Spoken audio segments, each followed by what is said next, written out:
Un cordial saludo para todos, espero se encuentren muy bien. En el día de hoy, en esta charla del Círculo Matemático, mi compañero Romero Cadavid y mi persona, Juan Camilo Saavedra, les vamos a hablar sobre las derivadas en el espacio académico correspondiente didáctica de la media académica. Listo, para empezar proponemos un índice, el cual consta de los siguientes puntos. En el primero tenemos los objetivos, luego seguimos a la introducción en donde desglosaremos un poco lo que es la derivada, vamos a contar algo de historia y vamos a relacionarlo con otras ciencias. A su vez tenemos un planteamiento del problema, tenemos unas teorías, la práctica, la reflexión y por último las referencias. Entonces, empezando, el objetivo de esta charla es dar a conocer la historia de las derivadas, además de su relación con otras ciencias. ¿Sí? En este caso haremos algo de las definiciones que se puede llegar a interpretar de la derivada y ya vamos relacionándolo con lo otro. Y también otro de los objetivos es mostrarles una propuesta de enseñanza de este. ¿Sí? Como es un tema tal vez complejo, entonces nos tomamos a la tarea de crear una estrategia de enseñanza, la cual las vamos a plantear ya debidamente explicadas con sus diferentes teorías que nos basamos y algunos ejemplos de algunas secuencias didácticas que utilizamos. Listo. Para la parte de la introducción vamos a hablar primero qué es la derivada, segundo vamos a ver la historia de la derivada y por último su relación. Entonces, ¿qué es la derivada? La derivada de una función mide la tasa de cambio instantánea de la función con respecto a una de las variables. Sí, esa es como la definición macro que se tiene de la derivada. Pero si lo vemos de una forma geométrica, ¿sí? La derivada ya representa otra cosa. En este caso, geométricamente, representa la pendiente de la tangente a la curva de la función en un punto dado. Ok, es bueno tener esto en cuenta, además de que la derivada tiene diferentes representaciones. Algunas de estas son las que están acá abajo, que es fx, f' de x o de y sobre dx, que esto se lee de la derivada de y con respecto a x, siempre y cuando nuestra función sea y igual a f de x. También hay otras formas de notar estas derivadas, ¿ok? Y por último vemos la definición formal. La definición formal ya se hace a través del límite y se calcula con la regla que tenemos acá, que la derivada es igual al límite cuando h tiende a 0 de f de la función evaluada en x más h menos la función sobre h. Listo, resolviendo este límite podemos encontrar la derivada. Y también cabe destacar para calcular las derivadas también existen unas reglas que son las reglas de derivación, que en ese caso la regla de derivación fue en donde nosotros nos basamos para enseñar este tema, que ya más adelante lo vamos a ver a detalle. Listo, algo de historia. A ver, el origen de la derivada surgió más o menos en el siglo XVII, ¿sí? Y aquí esto se dio por dos grandes matemáticos que, bueno, que en general no lo ejemplificaron, es decir, eran matemáticos griegos que no llegaron a una forma formal, valga la redundancia, de este tema, que fue René Descartes y Apolonio, ¿sí? Entonces aquí ellos como que empiezan a interpretar estos conceptos o este concepto tan grande que es como el tema de la derivada, pero sin nada en concreto todavía porque no tenía como pilares de este. No fue sino hasta las contribuciones de Isaac Newton y Leibniz, que estos fueron las personas que ya desarrollaron la derivada y algo muy, bueno, no tanto la derivada, sino el cálculo diferencial, que aquí es donde ya entra las derivadas. Y algo muy importante de esto es que estas dos personas lo hicieron de forma autónoma, lo hicieron independientemente. Y por un lado, Isaac Newton definió el término como derivadas como fluxiones y este se refería más que todo a la velocidad, ¿sí? a los cambios de velocidad. Esto lo aplicaba más que todo en la física, mientras que Leibniz fue el que instauró los conceptos o las formas en que notamos hoy en día la derivada, como lo es de y sobre dx, que incluso todavía hoy se usa, y es como más fácil interpretarlo desde esta forma que la hizo Leibniz. Listo, en el siglo XVIII y en el siglo XIX ya empiezan varios matemáticos como a interesarse en esto y a dar aportes importantes. Entonces, lo que fue Euler y Lagrange ellos refinaron y expandieron las ideas de Newton y Leibniz. Y por otro lado, ya Cauchy y Weierstrass formalizaron el concepto de límite para darle como más rigor a la definición de derivada. Entonces aquí es donde ya entra la parte de los límites. Y ya por último, también, las aplicaciones que se puede tener la derivada. Esto a medida de todos los siglos desde su origen fue muy importante en algunas otras ramas, ¿sí? Entonces, ya siguiendo con esta línea de ideas, vemos su relación en estas otras disciplinas. Por ejemplo, en economía, ¿qué sucede? ¿Cómo se pueden utilizar las derivadas? Entonces, significan en economía tasas de cambio como el costo marginal y la elasticidad de la demanda. También en ingeniería se puede interpretar se pueden usar para analizar sistemas dinámicos, optimizar procesos y modelar fenómenos físicos. En biología sirven para modelar el crecimiento de las poblaciones y dinámica de sistemas biológicos. También en geología, que me pareció muy interesante, que en geología sirven también para la interpretación de datos sísmicos y el modelado de fenómenos naturales. Y por último, en física describe velocidades y aceleraciones fundamentales en la mecánica clásica. Entonces vemos que las derivadas se relacionan intrínsecamente con otras disciplinas, pero son propiamente del área de matemáticas, y pues al ser un tema como tan complicado de enseñar, es muy importante en todos los aspectos en otras disciplinas, perdón. Entonces es bueno como saber enseñarlo, ¿sí?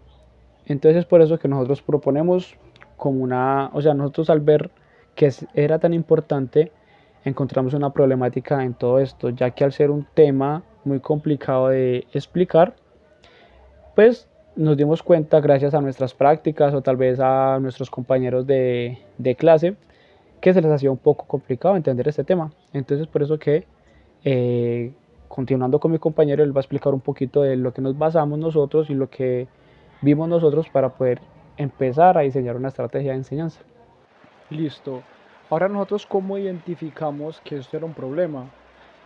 Como les mencioné, nos dimos cuenta gracias a compañeros de la carrera o a veces cuando damos nuestras prácticas o cuando veíamos clase, que muchos de nosotros o muchos estudiantes saben resolver las derivadas, saben cómo hacer una derivada de una función, pero no son capaces de interpretar la derivada. Entonces como que no van más allá de lo algebraico, entonces se queda ahí simplemente el concepto.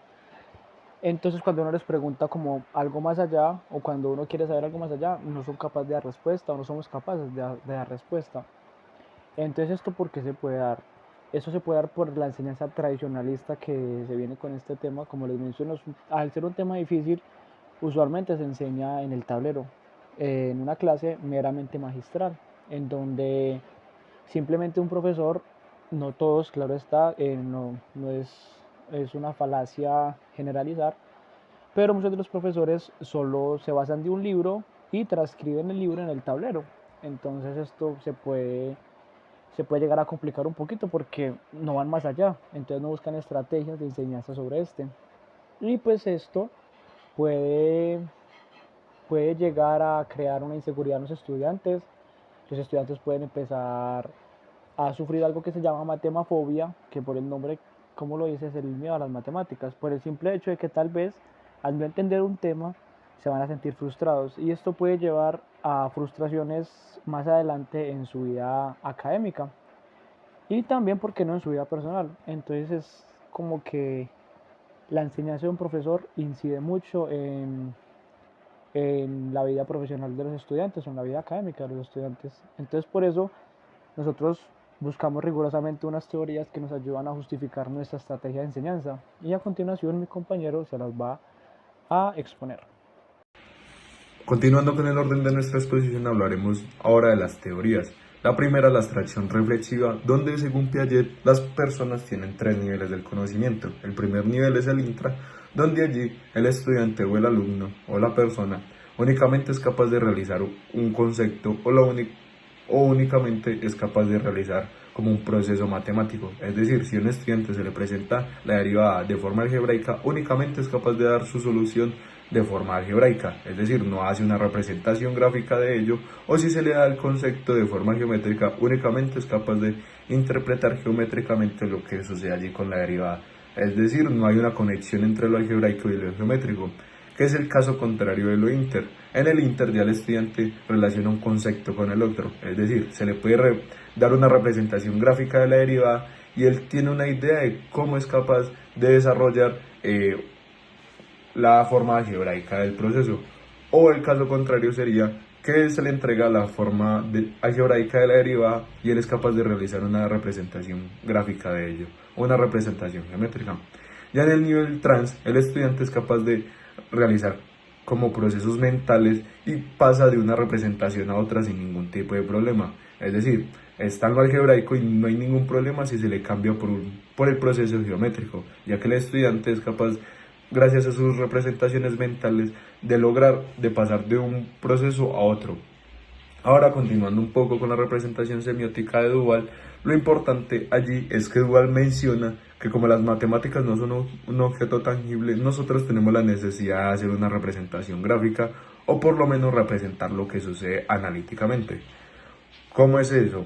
La idea es que el estudiante con la derivada sea capaz de hacer representaciones o de las representaciones sea capaz de devolverse a lo algebraico. En lo anterior se relaciona, digámoslo, un poco con lo inter, debido a que en las representaciones semióticas, según Duval, es más fácil solucionar o darle solución a un problema, o en este caso a las derivadas, haciendo una representación gráfica de ello, teniendo una idea de gráficamente cómo es para nosotros o gráficamente qué es lo que sucede ya para el nivel de las matemáticas.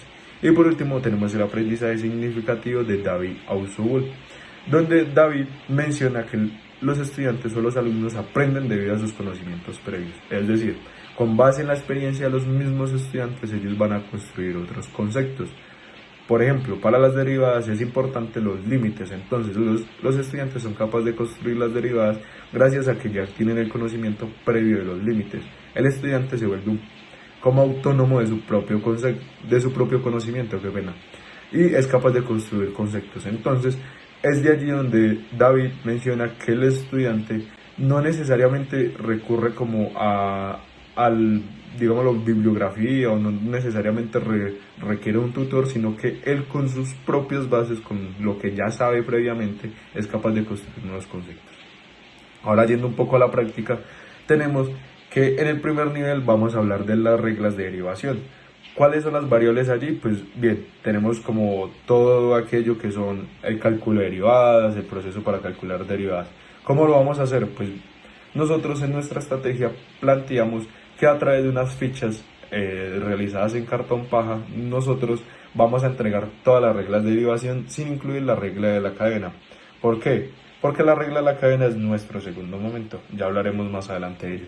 En el primer momento, cuando hablamos de las reglas de la cadena, la idea es que el estudiante no necesariamente tenga que recurrir al lápiz y el papel y que el docente esté parado en un tablero, digámoslo, transcribiendo la teoría que ya está en el libro, sino que directamente vamos a llevar como lo del libro al estudiante sin la necesidad de realizar ningún tipo de escritura.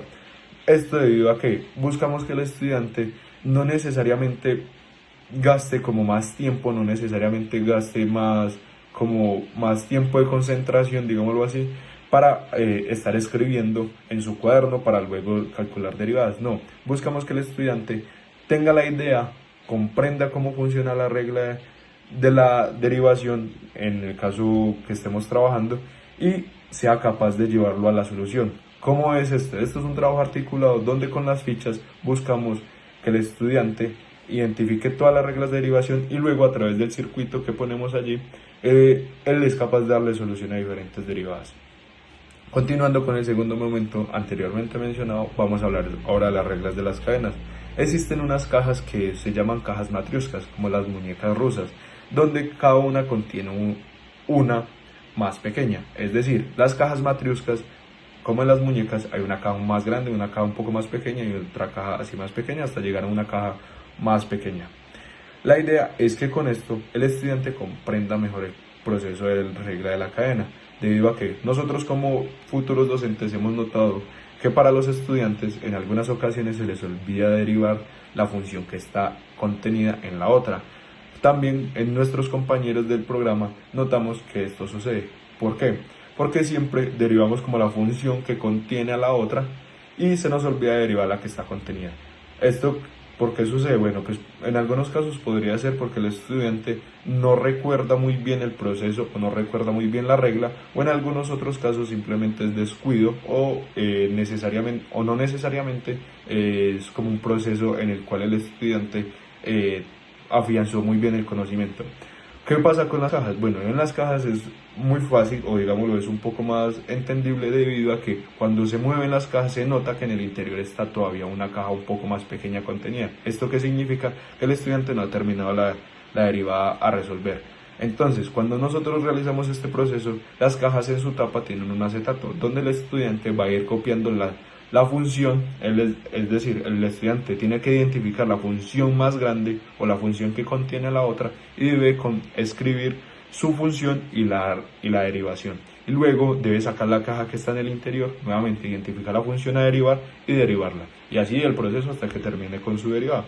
Y por último tenemos el repaso o el afianzamiento de los conceptos.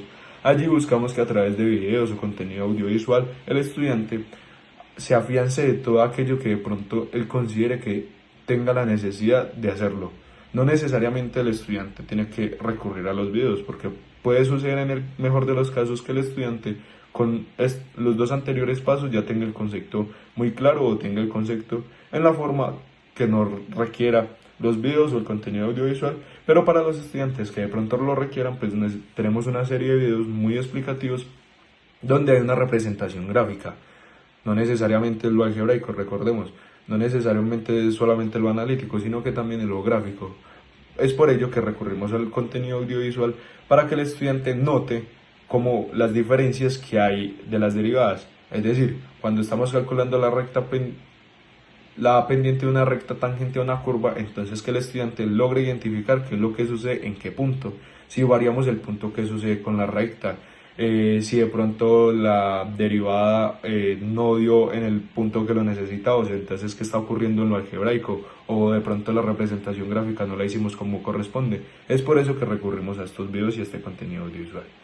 Y para concluir nuestro proceso, es necesario adoptar diferentes enfoques innovadores. ¿Por qué? Porque en algunas ocasiones como futuros licenciados notamos que en nuestro proceso de aprendizaje nuestros docentes no recurrían a otras estrategias que el método tradicional. ¿Por qué? Porque de pronto puede haber como un temor a perder la formalidad del concepto y no necesariamente el hecho de hacerlo de forma tradicional o no tradicional va a inferir en que se pierda la formalidad del concepto, que el estudiante aprenda menos o aprenda más, sino que de pronto en algunas ocasiones también los docentes, digámoslo así, puede ser por falta de interés en diseñar nuevas estrategias o porque de pronto dispone de gran tiempo de sus vidas, entonces no necesariamente recurren a esto, sino que nos invitamos a que notemos que en algunas ocasiones son mejores las estrategias. En nuestro caso, cuando aplicamos la clase tradicional, nos demoramos casi hora y media explicando lo que son las 6 reglas de derivación básicas. Cuando lo realizamos con nuestra estrategia, aproximadamente en 30-35 minutos, el estudiante ya había por lo menos abstraído la gran o la mayoría del concepto, y es importante notar la diferencia en los tiempos. ¿Debido a qué? Porque podemos ese tiempo o esa diferencia en el tiempo podemos distribuirla para otros procesos o inclusive podríamos recurrir a otras estrategias. Otra parte importante es que el estudiante ya no sea un parte pasivo en el aula, es decir, ya que el estudiante muchas veces solamente es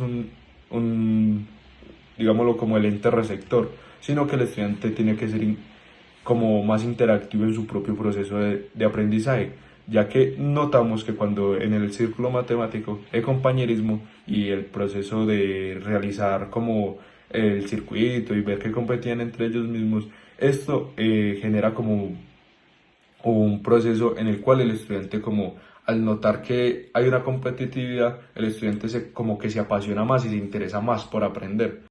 Entonces, reuniendo un poco todas estas conclusiones, nos invito a que como docentes interactuemos un poco más con nuestros estudiantes, no únicamente yéndoles a replicar información en un aula, sino que el estudiante también sea una parte activa. También nos invito a que innovemos en nuestras formas de enseñanza, donde utilicemos diferentes estrategias para el mismo proceso. No necesariamente tenemos que seguir recurriendo a la bibliografía, leérsela o copiarla en un tablero y que el estudiante la copie en su cuaderno y luego pasarle una lista de ejercicios. No, sino que podemos notar que en este proceso de las derivadas también podemos buscar otras formas, emplear otros métodos para la propia enseñanza sin perder la formalización del concepto. Por último, estas son las referencias bibliográficas que nosotros utilizamos y les agradecemos enormemente haber visto este video. Muchas gracias por su atención y espero que tengan un excelente día.